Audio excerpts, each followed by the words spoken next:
jemaat GKPA di mana saja berada, khususnya jemaat GKPA Penjernihan. Malam ini kita akan membaca sebagian dari firman Tuhan yang diambil dari Markus 1 ayat 34. Sebelum membaca firman Tuhan, mari kita berdoa. Puji syukur kami panjatkan kehadiran-Mu Tuhan, atas berkenannya hati Tuhan di dalam kehidupan kami, sehingga setiap kehidupan kami boleh dibimbing oleh Tuhan. Tuhan Yesus, malam ini kami ingin membaca sebagian firman-Mu. Mampukan kami Tuhan, agar kami boleh memahami apa yang ingin Tuhan sampaikan di dalam kehidupan kami, sehingga setiap perkataan, perbuatan, dan pemikiran kami hanya boleh berkenan di hadapan Tuhan.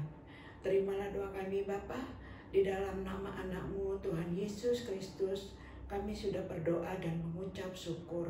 Amin. Demikian firman Tuhan. Ia menyembuhkan banyak orang yang menderita bermacam-macam penyakit dan mengusir banyak setan.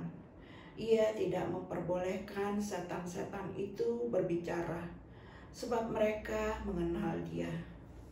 Demikian firman Tuhan. Dari ayat tersebut kita akan mencoba memberi judul, Yesus menghendaki kita sembuh. Firman adalah perkataan Tuhan Yesus Kristus, adalah obat bagi setiap penyakit.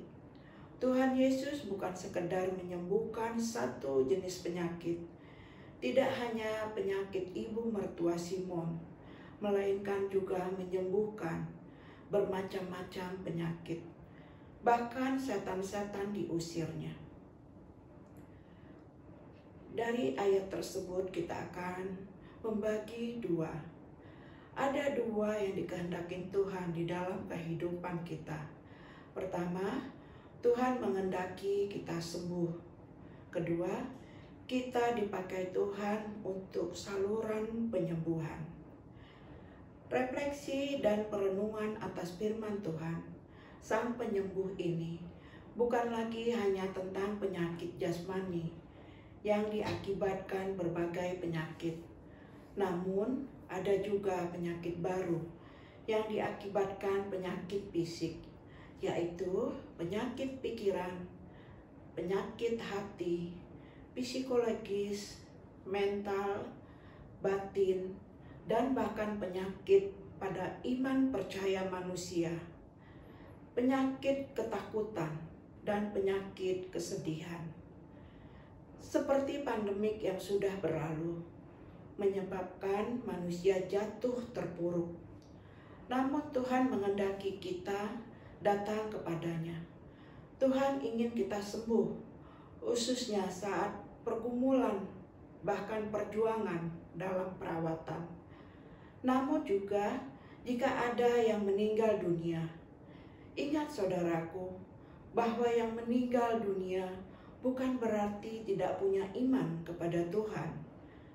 Tetapi inti dari semuanya, Tuhan menghendaki semua kita sembuh. Maksud pengajaran firman saat ini adalah dimanapun dan apapun, bagaimanapun beratnya sakit penyakit, pergumulan, penderitaan, dan lainnya. Bahkan ketika maut menjemput, apakah kita tetap setia percaya kepada Tuhan? Hendaknya semakin memiliki iman yang bulat, mencari Tuhan, semakin mendekatkan, datang kepadanya, bersedia, semakin kuat, dan semakin akrab, berkomunikasi dengan Tuhan, dan semakin berjuang, semakin nyata melakukan sabdanya di keseharian hidup kita. Peristiwa kesembuhan di rumah ibadah itu menyebabkan orang-orang ini berkerumun mencarinya.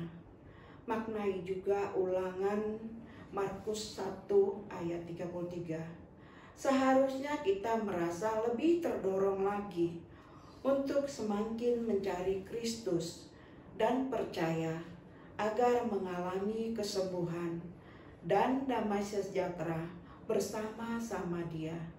Sehingga dari sekarang akan selalu terbit surya kebenaran dan kesembuhan. Hanya kepadanya lah kita berserah. Kedua, kita dipakai menjadi saluran penyembuhan. Tuhan menyembuhkan semua orang yang dibawa kepadanya. Tidak peduli sebanyak apa jumlahnya. Lebih tinggi lagi pemaknaan secara spiritual kita. Meninggal dunia pun sembuh, tidak merasakan sakit lagi. Karena dalam iman percaya kita, barang siapa yang meninggal dalam Kristus, ia tidak mati selama-lamanya, tetapi ia hidup. Demikian dalam Yohanes 11 ayat 25-26. Mari menjadi saluran penyembuhan dari Tuhan. Selain menjaga kesehatan dan keselamatan diri sendiri, kita juga melakukannya dalam rangka demi kesehatan dan keselamatan orang lain, keluarga khususnya, juga banyak orang, dan dalam kehidupan bersama yang lebih luas lagi. Sekarang dengan kristalisasi refleksi firman Tuhan ini, setelah kita bersiaga menjaga kesehatan, mari kita menambahkan 3S dalam kehidupan kita, yaitu bersyukur, semangat, dan sukacita. Selanjutnya kita tambahkan dengan BBM. Ini yang terakhir juga sangat penting untuk penyembuhan kita semua.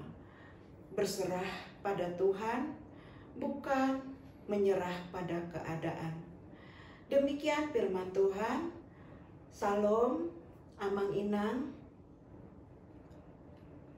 Sebelum kita beristirahat malam ini, mari kita berdoa. Kembali kami mengucap syukur Tuhan kehadirat-Mu atas penyertaan-Mu di dalam kami membaca dan memaknai firman-Mu. Terima kasih Tuhan, Tuhan telah mengingatkan kami agar kami semuanya boleh sembuh, baik secara jasmani maupun rohani. Tuhan Yesus, terima kasih. Malam ini kami ingin beristirahat, lindungi kami dalam tidur kami, jauhkan kami dari mara bahaya, biarlah kami boleh bangun esok pagi dalam tubuh yang sehat dan sukacita bersama dengan Tuhan. Terimalah doa kami Bapa, di dalam nama anak-Mu Tuhan Yesus Kristus, kami sudah berdoa dan mengucap syukur. Amin. Salam, selamat malam, Amang Inang, hora.